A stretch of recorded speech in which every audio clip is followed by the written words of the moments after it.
Hello, and welcome to Sobercast. We provide AA speaker meetings and workshops in a podcast format.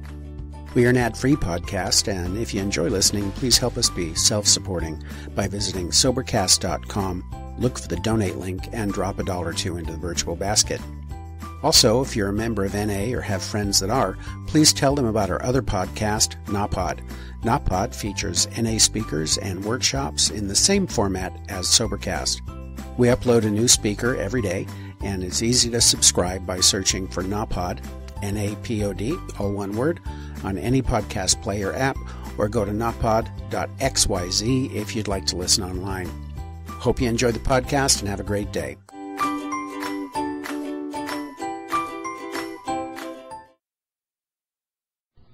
An alcoholic. And, I myself, I'd like to say I've had a really wonderful, wonderful weekend. I learn a lot in Alcoholics Anonymous and anything I do within that. So I guess without further ado, we'll introduce our speaker today, who I've been looking for all weekend, and I finally met her today, so I was glad for that. And her name is Carol H., and she is from Connecticut.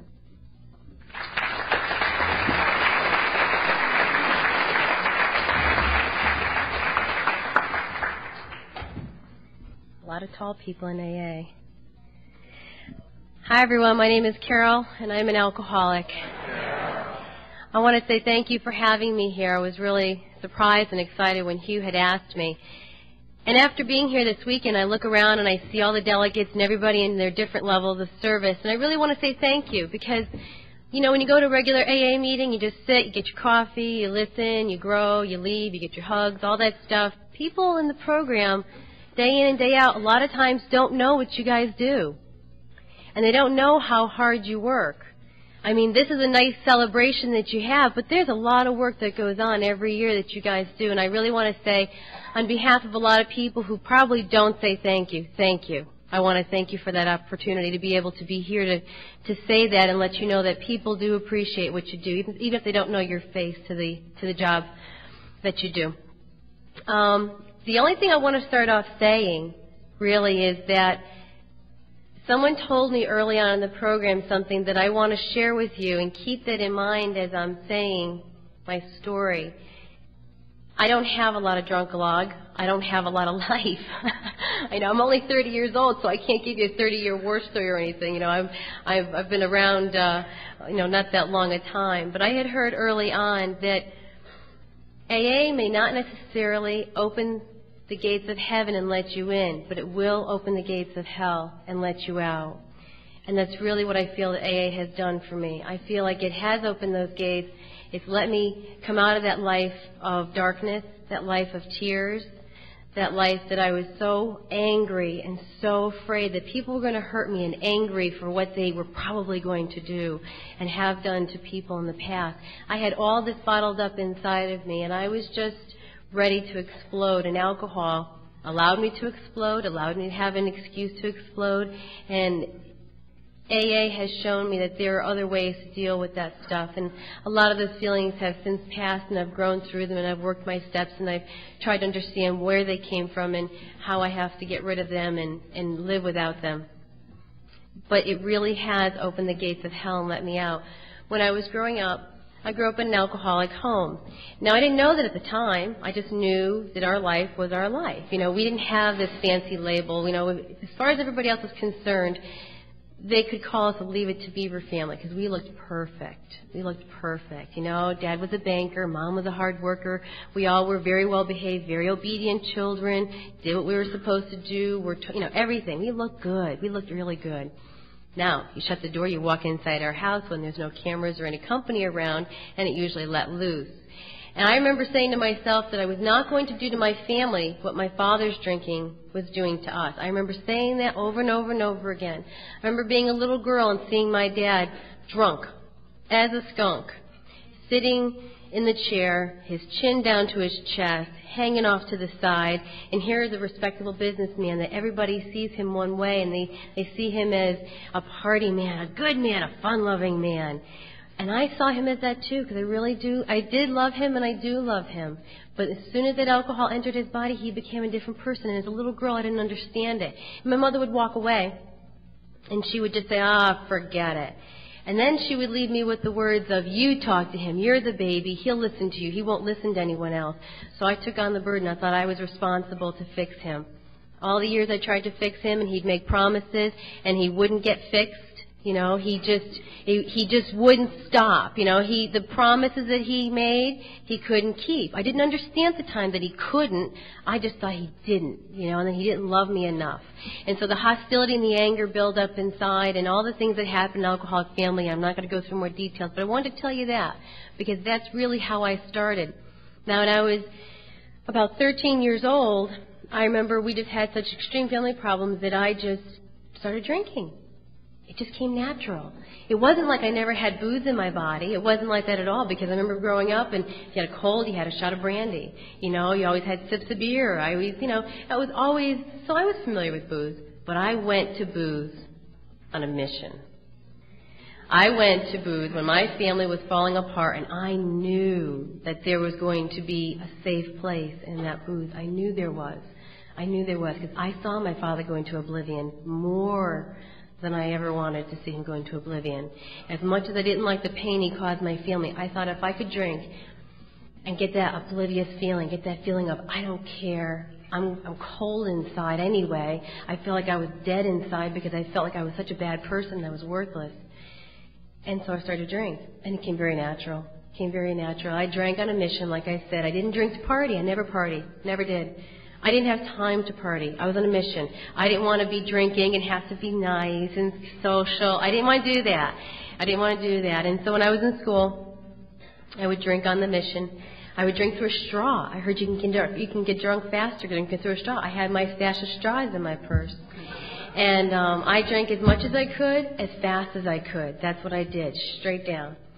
And I started to bring my bottles to school, and I would steal bottles from my house because there were so many. They really wouldn't miss them, I thought.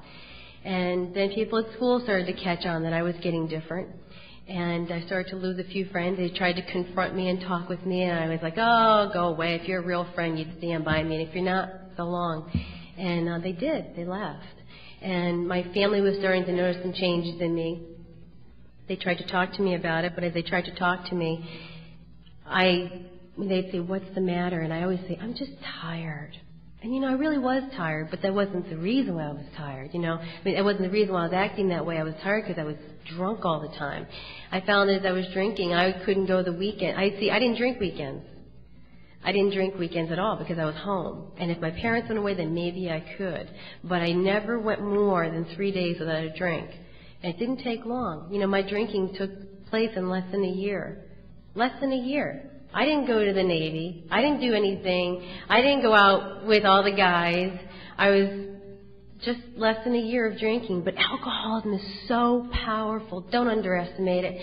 Don't underestimate what it does to your kids and to your family. And if it wants you, it'll just eat you up. It'll just eat you up. If you are a prime candidate, and I was, it just took to me and just took off. It just took off. It just exploded, and I was just... I didn't know what was hitting me, but I didn't care because I was oblivious to pain. And I didn't care because I couldn't feel what I could see my family was going through. You know, I could see them hurting. I could hear my mother in the other room. My mother said that my father had an affair, and I was always closer to my father than I was my mother. Even with his drinking and all, I was always Daddy's little girl. One day she looked at me and she said, okay, Carol, now you know what your father's done, and he's done to me and to the family. Now who do you love more? Now who will you live with? That stuff stinks.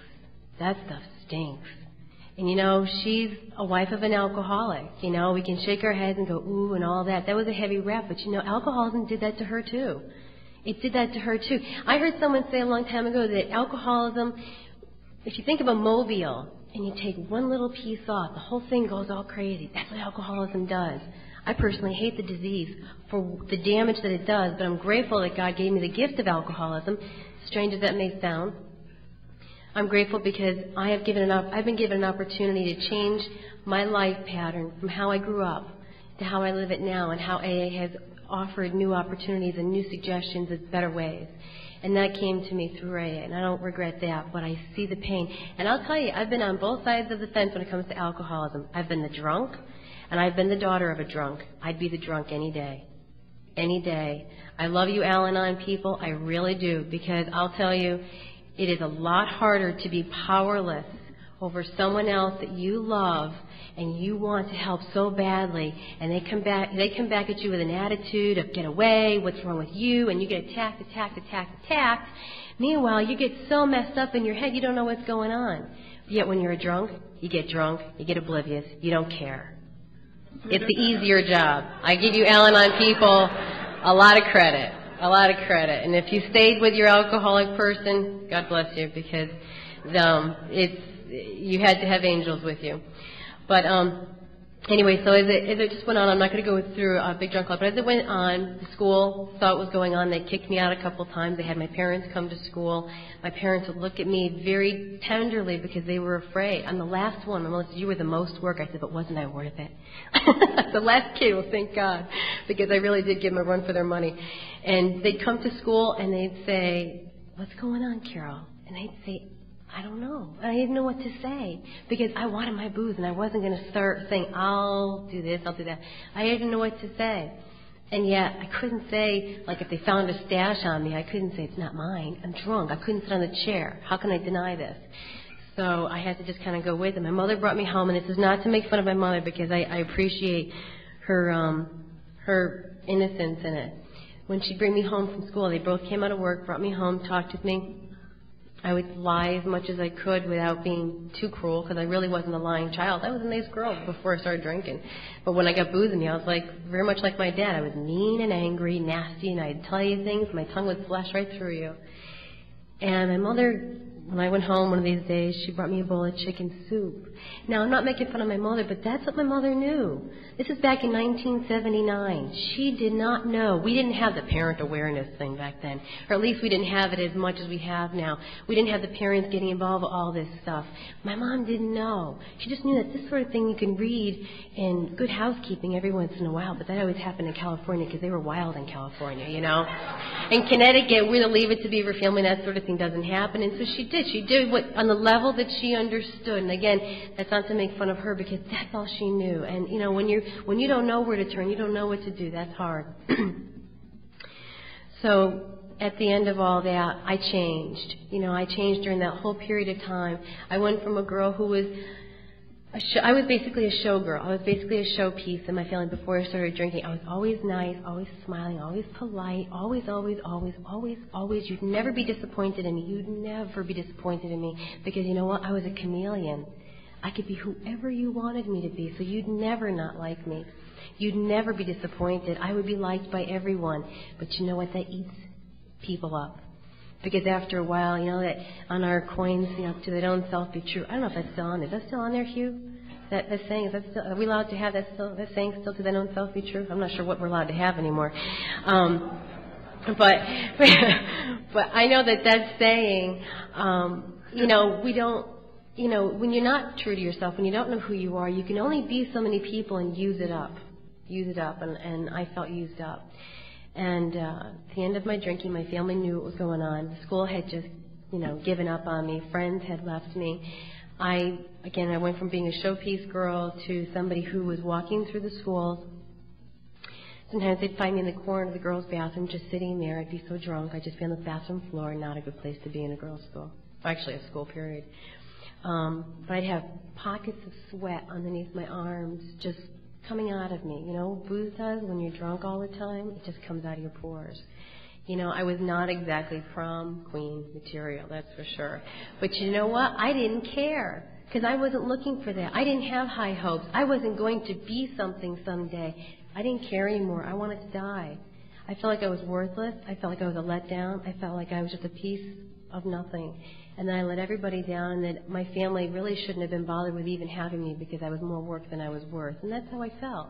So I didn't look at myself in the mirror and go, oh, you better get your act together. For me, it wasn't like that. There was one girl who I knew who kept saying, you have a drinking problem. And I said, no, you do. And you know what? We both ended up in AA.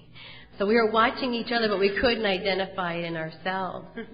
And I remember the sneakiness of my thinking, when I was drinking, was that I remember the paranoia right at the very end really being at its height. I knew that people could see me, smell me, know where I was, and know what I had done. I knew that. So I remember different things like my parents would go away, well, let's just say out for the night, and they'd have this big jug of wine in the back corner of the refrigerator. I'd walk up to the refrigerator, open up, I'd scope it out, take a mental picture. The orange juice label is this way, the milk label is that way. This way, that way, this way, that way, because it's always in the far corner. I'd take everything out carefully, take the jug out, drink as much as I could as fast as I could, pour it in an extra glass if I needed it, put it back, put the orange juice back, put the milk back, put everything back, because they're going to notice. Now, maybe they would have, but at that point, you just know that you're hiding something, but I didn't tell myself that. I just knew I didn't want to get caught.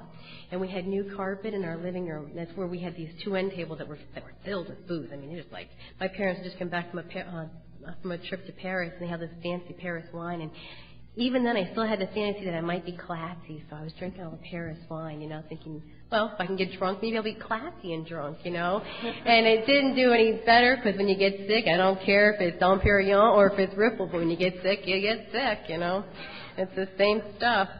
And I remember going into the living room with a new carpet, and if you walked on it, it left footprints. So I knew they were going to watch those footprints.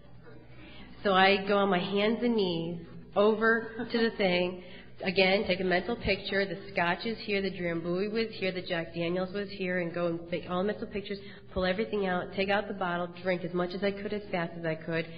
And sometimes I'd sit there with the bottle, and I'd think to myself, I forgot the position of those bottles. And I'd get all upset, and I would drink more, thinking I'm going to need some strength. I'd put the bottle back, and I'd put all the others back, and then, to get rid of the evidence, I'd crawl on my hands and knees and swoosh the footprints out of the carpet. Alcoholism takes a lot of work. We all know that. We all know that. And I was only 14. And you know what? You don't have to be a rocket scientist to figure out how to be sneaky. When alcoholism is in you, and it's eating away at your very being, at your spirit that says who you are. As far as I'm concerned, your spirit says who you are, that essence about you. When alcoholism just eats it up, you don't have to be anybody special. Alcoholism has its own path, and it takes basically that same path with every person. I came in when I was 14, and if you came in when you were 45, we probably have the same story, basically. If you look at events, probably not. If you look at feelings, probably so.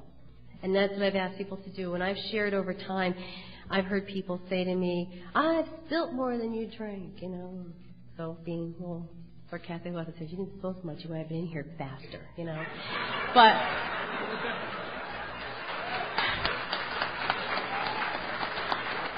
I was smart. I drank with a straw. You don't drop booze when you drink with a straw. See, I had one up on the old people.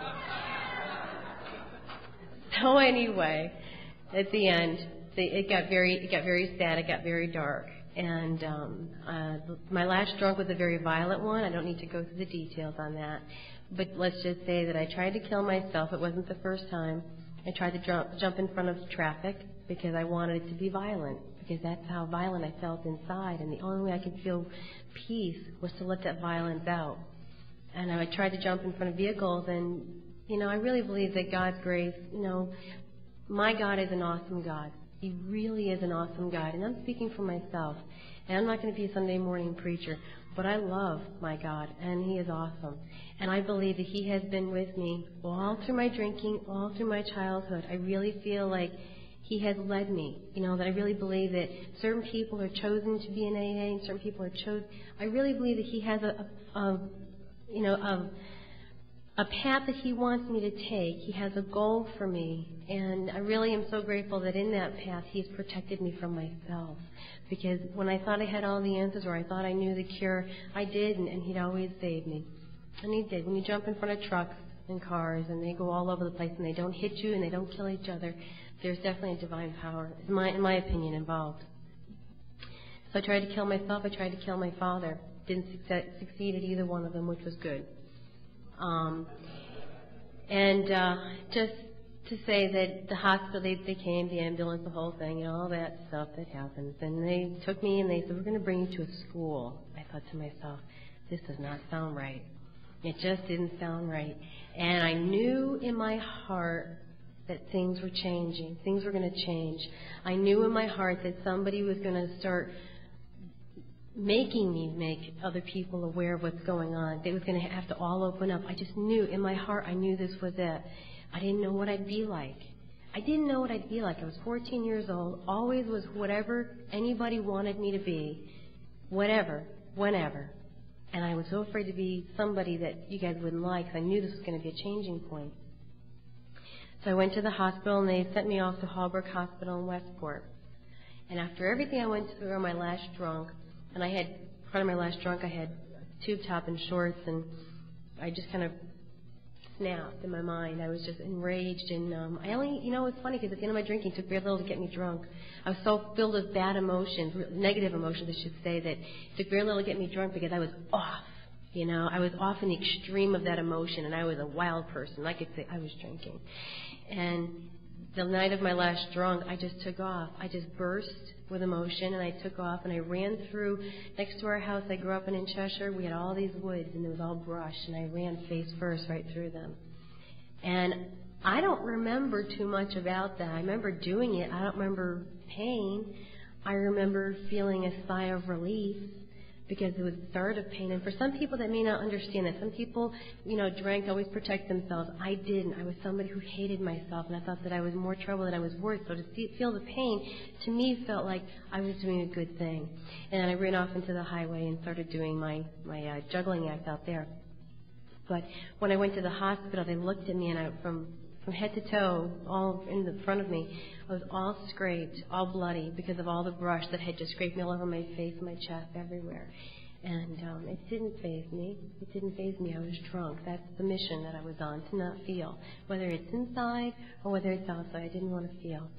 So I was in the hospital. They took me in. They did all the things that you do there.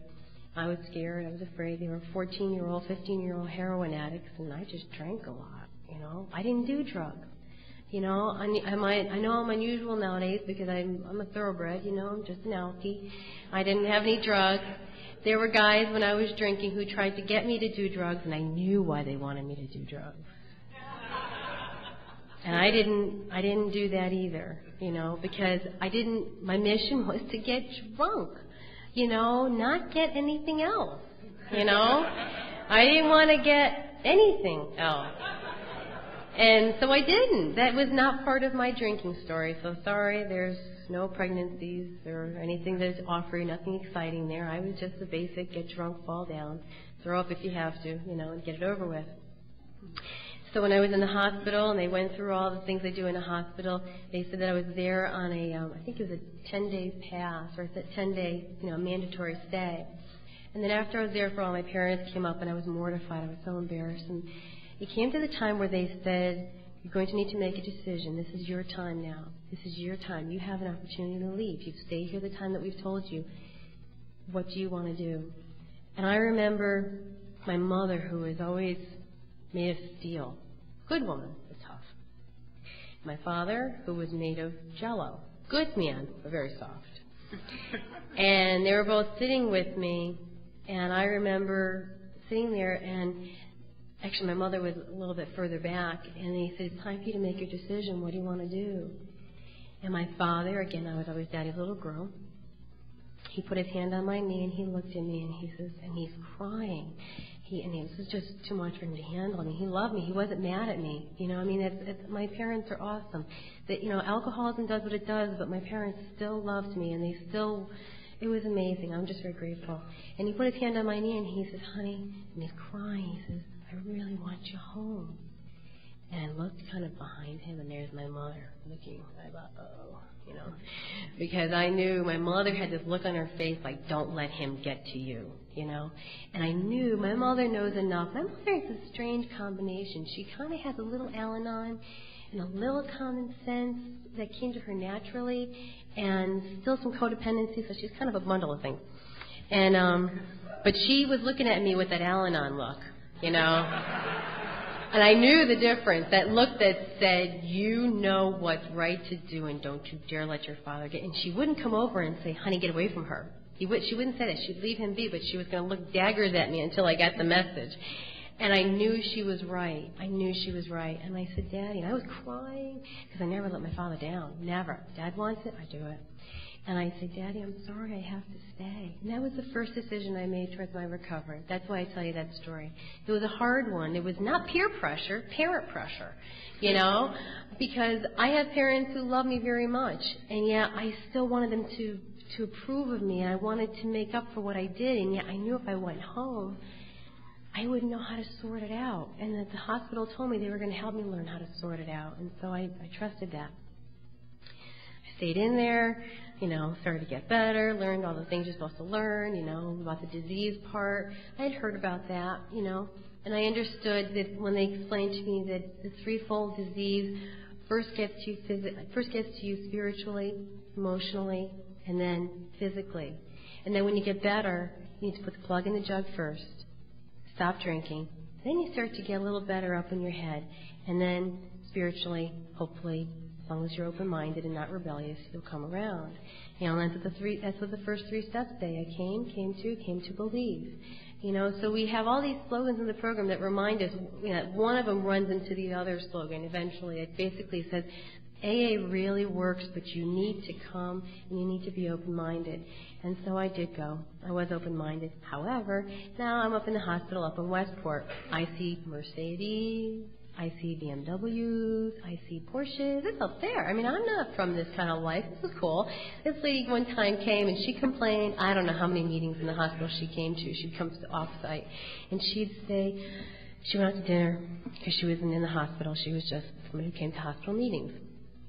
And how she was just so grateful that when she went out to dinner that she didn't have the duck l'orange because they had the orange liqueur in it. And I'm thinking, orange liqueur? I'm eating Salisbury steak in a hospital. You're talking about duck l'orange, And she told this story like 3, 4, 5 times. I wanted to say, lady, get off the duck l'orange, it's another day. But I learned later on in my sobriety, she had to talk about it until she was sick and tired of hearing herself talk about it. Because when that happens, it's usually resolved or passed. But I didn't know that at the time. So I'm sitting in the meetings in the hospital going, these people are rich, but they're nuts, It's like duck l'orange. I couldn't figure out what the big deal was. I had a father who was falling down drunk and all these problems here were about duck l'orange. I could not understand the two. So I just kind of stayed there and kept shut, shut my mouth and just did my thing. Well, when it was time to leave, my father came to pick me up and he drove me home. When he drove me home, I cried the whole way home. And I was embarrassed to cry. That's something I would have done to my father. If I fell and there was blood coming out of me, I would have cried. But this was an emotional thing. I usually didn't cry about emotional things. I just didn't do that, because it's like, toughen up, snap out of it. And we're driving home, and I was crying. And he was very sensitive, even though he's the alcoholic. Also, he looked at me and he goes, I think I know how you feel. He says, I remember, a similar situation just when he was coming home from the hospital, something else.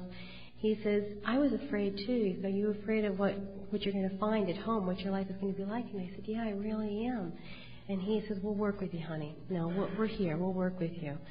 And I have to tell you that in the time that I've been in AA, I came in when I was 14. I've seen a lot of young people come in the program, and I have not seen a lot of as open-minded and cooperative parents.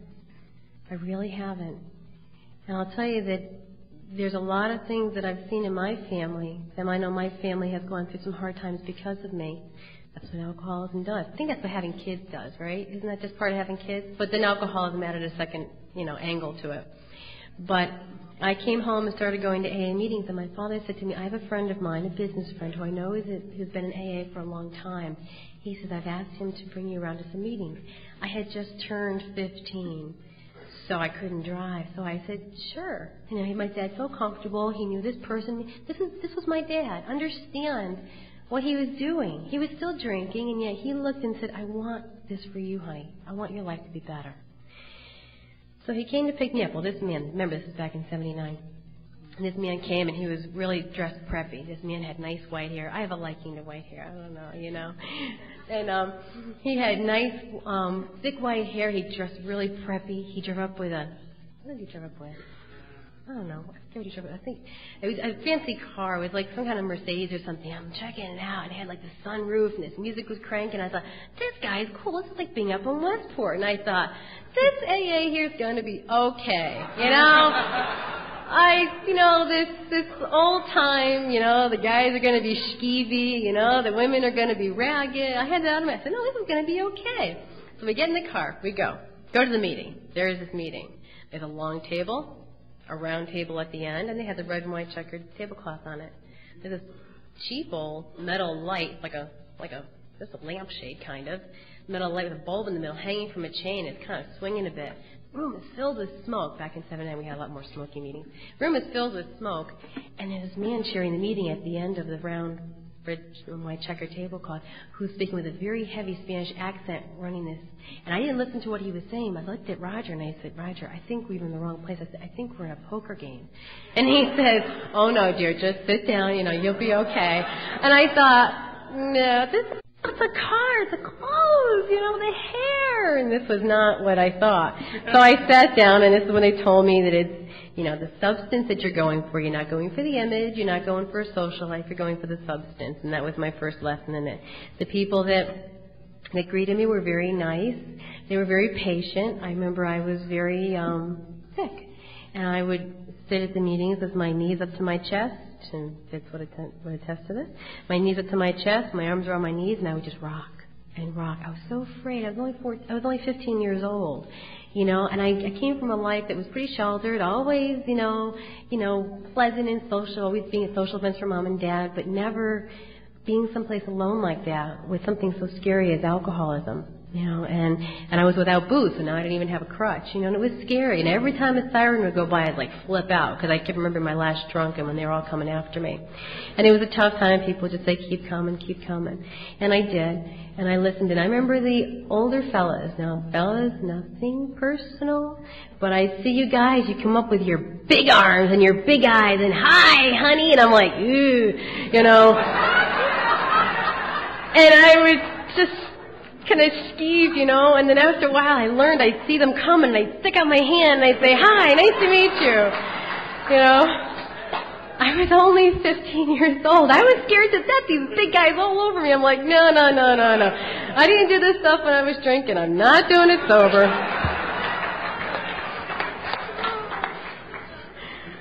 Now, that's not maybe what they were intending, but when you're 15 years old and you see a lot of big guys around you, you just kind of say, let's do that. That thing you heard about before, so they don't tell it be true. Let's just start enacting it now and see how it works. And it worked well. I had chosen somebody to be my sponsor, and although she was very helpful in a lot of ways as a sponsor, one of the things I didn't like, and I don't have her as a sponsor anymore, is to say that I tried to get her to help me with the 4-step and let me do my 5th step with her. And she kept saying to me, honey, you don't really need to do a 5th step. You just work it out in your life every day. And I really liked her, and I couldn't figure out why she would say this. And I know that's how she believed.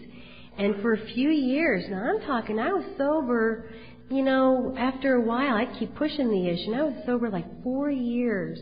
And I used to be embarrassed to say that, but I say that because that's where I was at, and that's the truth. But 4 years before I forced her, I said, sit down, I'm doing a 5th step. I said, everybody said you're supposed to do it. The books tell you you're supposed to do it. I'm doing it. And she goes, okay, don't expect lightning bolts. I said, I don't want lightning bolts. Just want you to listen to me. That's all.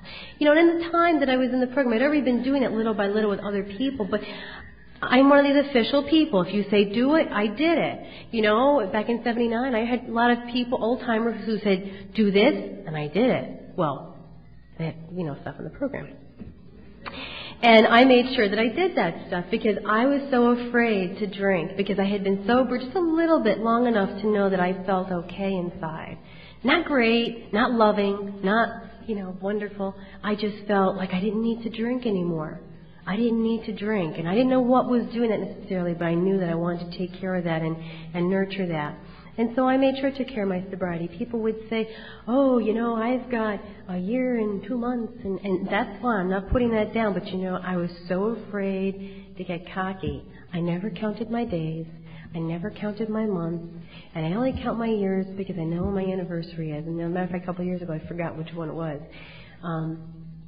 And it was just one of those things where it's become a lifestyle for me. But I'm not saying that counting is bad. For me, I was afraid to have it go to my head, get to my ego, and go, well, look at all the time I've got now. I've seen young people come into the program and die. Not because they came in, but because they wouldn't work the program, and also because they wouldn't stay in and do what was suggested. They'd come in, they'd dabble, they'd go here, they'd go there, and I thought, no way. So when I first came in, the youngest person around was like 30-something. Now, okay, when you're 15, 30 is like 70 when you're 30. You know what I mean? It's like way out there. You know, this person's done far more than I could, and so I didn't really have many people to hang around with. My dad, when Roger wouldn't, be around to help me with meetings, because Roger wasn't the only person who drove me. He was a wonderful man, but he helped me to meet other people, and to get rides, I started to meet some more people. And I remember this one fellow. He was a very nice man. I'd known him for a couple of years at this point, but I had never asked him for a ride to a meeting. So I said to my parents, so-and-so, John is going to bring me to a meeting. That's a very common name. My father says, John who? I can't tell you. Well, Dad, I said, it's an anonymous program. I'm not letting you go with anybody. And my mom says, I want him to come into the house. I'm like, oh, man, come into the house. I'm like, it's a guy from AA. He probably doesn't even want to know you. I was so embarrassed. But I felt like I was going out on a date with this guy from AA who was married and had a kid, But you think about it from the parents' point of view.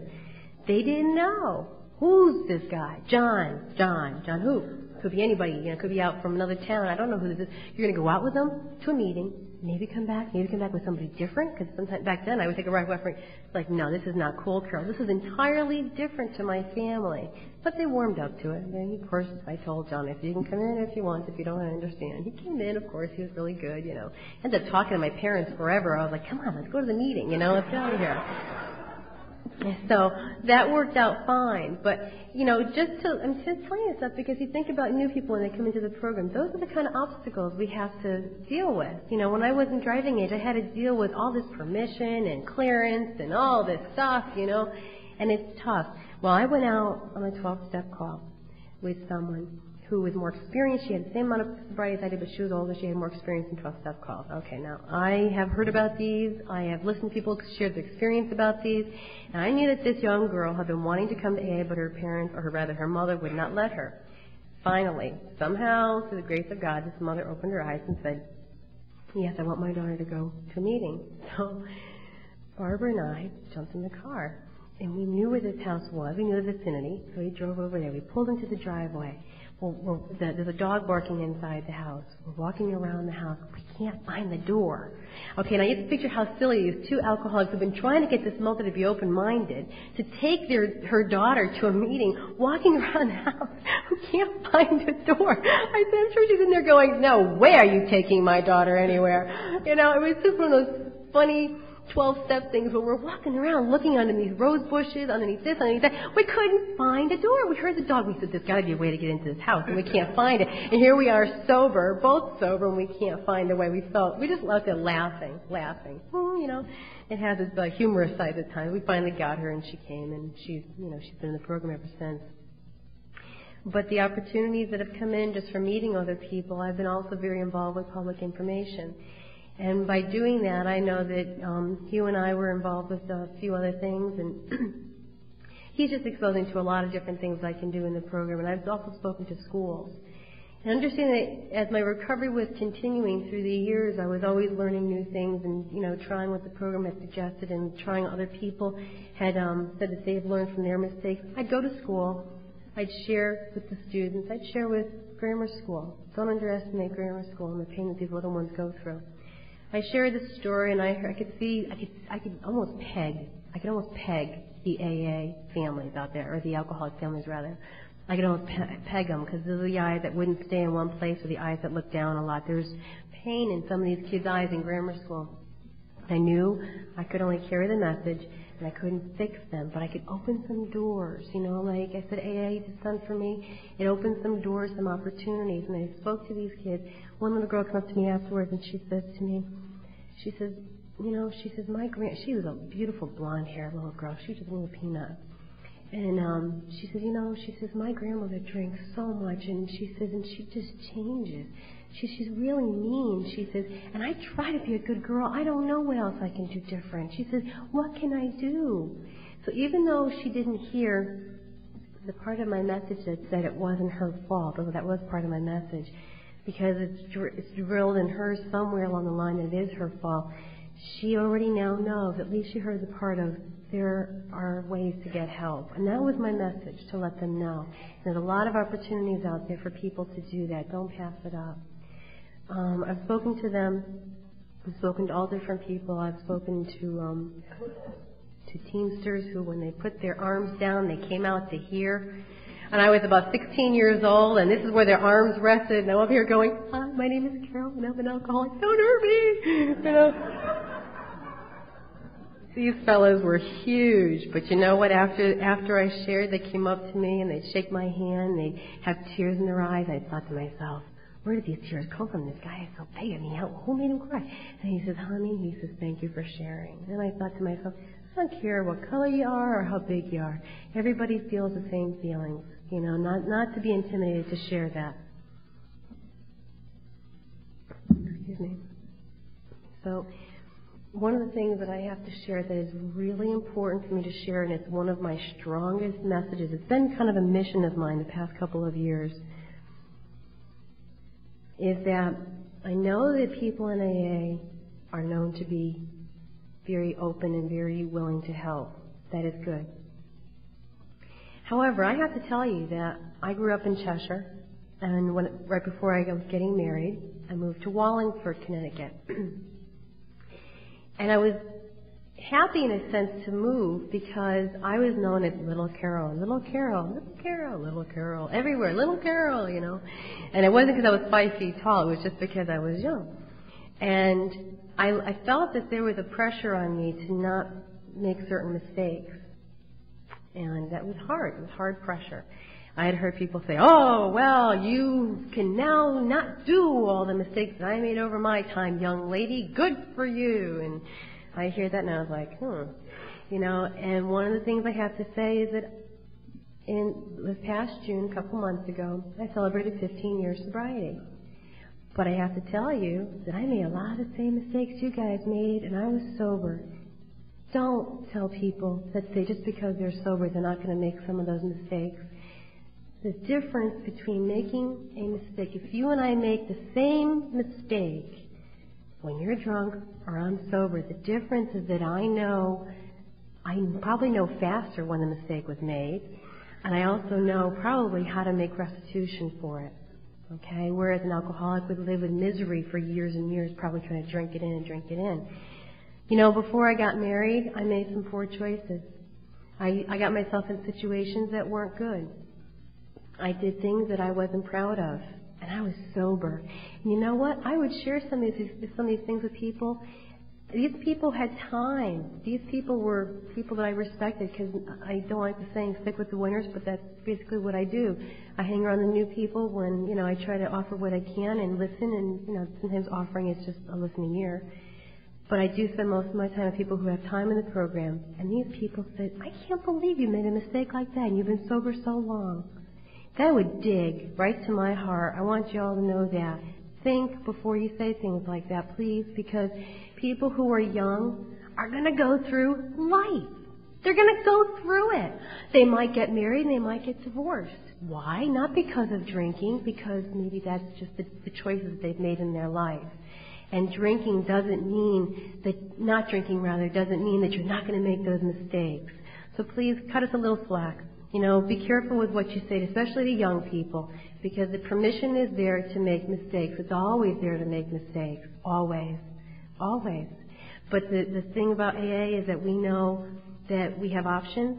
We know that our mistakes are never final, and that we know that we have to make good if we've hurt somebody else especially. I mean, that's what the steps are telling us over the years. We've learned that. You know, and that's just part of, you know, practice these principles in all my affairs. That's right. And affairs might mean mistakes. It means anything that comes along the way, just keep using your steps. Make good for your life. I heard someone say, and I loved it a long time ago, my life might be the only version of a big book that a person might see. So it doesn't mean I'm perfect. It just means if I mess up, make good for it. Show some humility. Show that, yeah, I'm really sorry I made a mistake. I have to tell you, I went to a wedding, a sober wedding, with somebody who was in the program, knew I was very impatient with this person because I saw him do things I didn't think was good. Especially to a friend of mine who was in the program who I didn't understand why she was with him. But that was neither here nor there. And it's just, me going, oh, man, think big, but, because, when you're sober a while, you tend to think, let's get past the sickness and get into healthy thinking. And he said something about her I didn't like, and she wasn't there. Well, I don't care if I'm sober or not. That tongue, bing, came right out. And his eyeballs got big and his mouth dropped. And my husband just went, oh. And after we just kind of walked away, I said to my husband, I was wrong. Oh, yeah, you were. I said, I'm going to have to go talk to him. Oh, yes, you will. And I thought, I just hate that part. I just hate that part. And so afterwards, I went up to him. After I cooled down, prayed a bit, and I said, okay, Lord, come on, let's get this back together.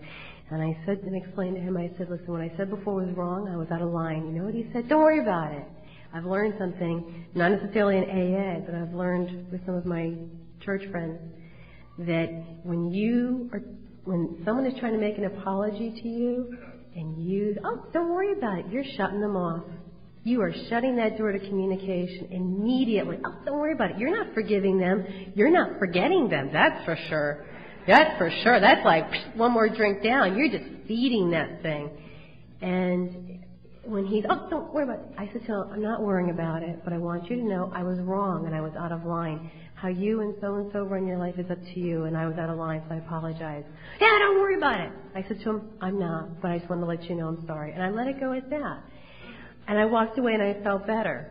And I was mortified that what was going to happen afterwards, but he wouldn't dare have said anything because he knows that then she would have known what he said. So I know it's kind of safe there. But the bottom line was that I knew I was wrong and I made good on it. And that's what AA has taught me. Did I make a mistake? Of course I made the mistake. That's what the steps are for. That's why you don't run through them once. That's why you don't say, okay, let's get on to party life. I knew I was an alcoholic when I was in the program for a while. And at one point when I started to think twice, am I really an alcoholic? Really? Am I really? Because I really didn't have a desire to drink. I thought, okay, Carol, let's say you're not. Let's say you're not an alcoholic. What's the first thing you would do?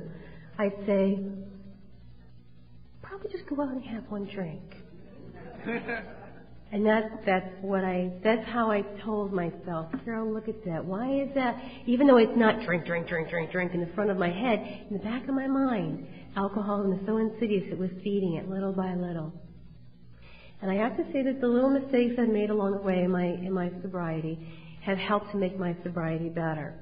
Like the time when I was still new in the program, and I knew my parents had booze in the house, but Dad was still drinking.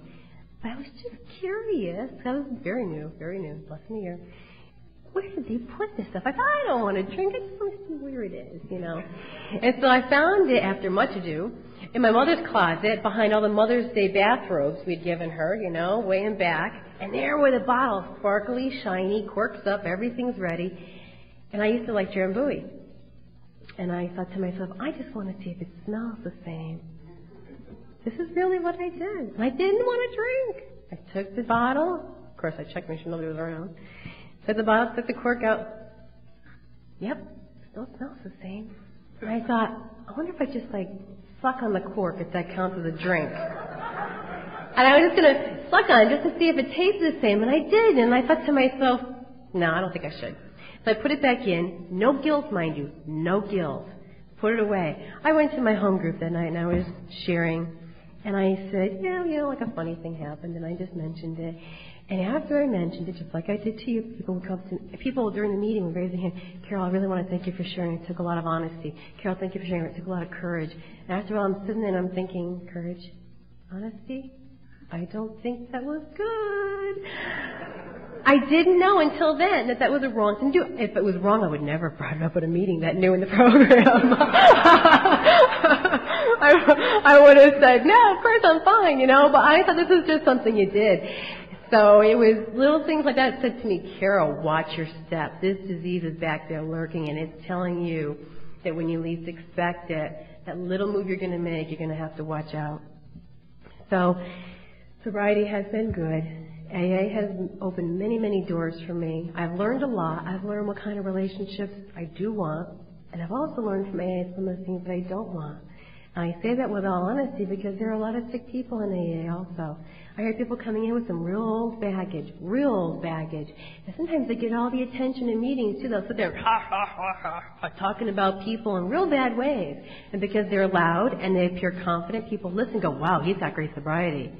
And I think to myself, no, if it doesn't settle right with me, if I don't think that it's okay with my higher power, when I go and do these things right in front of my higher power, if I would, it's probably okay. If I'm not comfortable with saying I've done these things in front of my higher power, chances are it's probably not a good thing. That's helped me to keep on the right path for my AA life.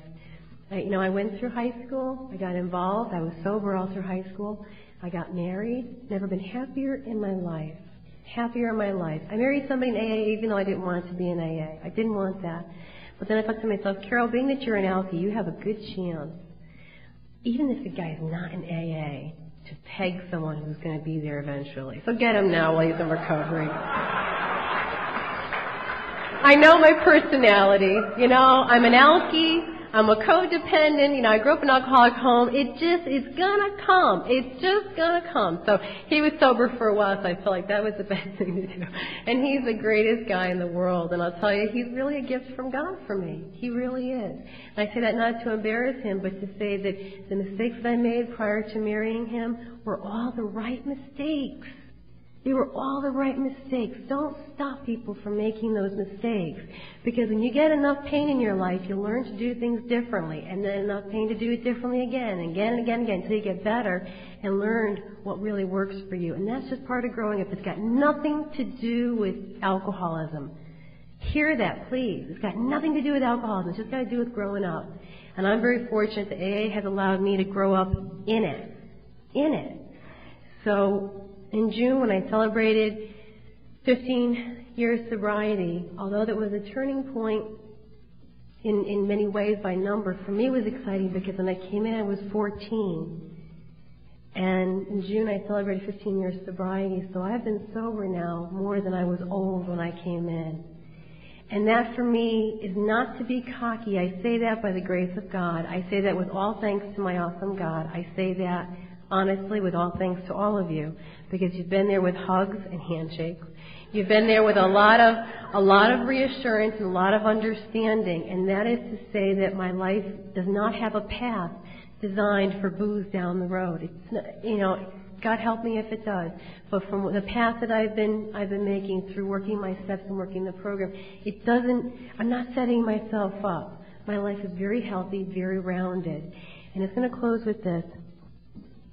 That I heard a long time ago, I heard a lot of things a long time ago and I remember them, that with one hand reaching to AA and one hand reaching to your higher power, there's no hand left to pick up a drink. I use both of those all the time, and I'm thankful for both of those.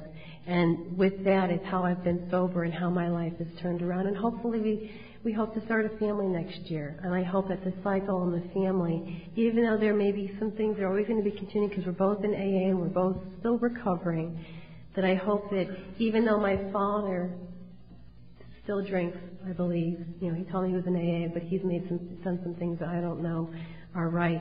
I've learned to just let that be. He's proud of my sobriety, and I love him and let him be at his level wherever he is. He told me, honey, I'm too old, and it's just too hard to change. And that breaks my heart. It really does. Because I love him. And one of these days, one of you people out there is going to be the one to help him, because I never could. I was too little to take on that burden. It's a burden I've let go. It's not my job, but I pray for him. So with all thanks to all of you, and continue with your sobriety, because you don't know who that other person is you're going to help. It might just be my father. Thanks.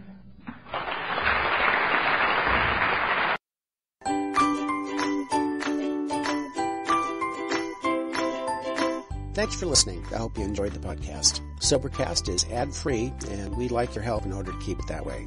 So if you'd like to help us be self-supporting by pledging $1 or $2 a month, visit Sobercast.com and look for the donate links. Thank you very much.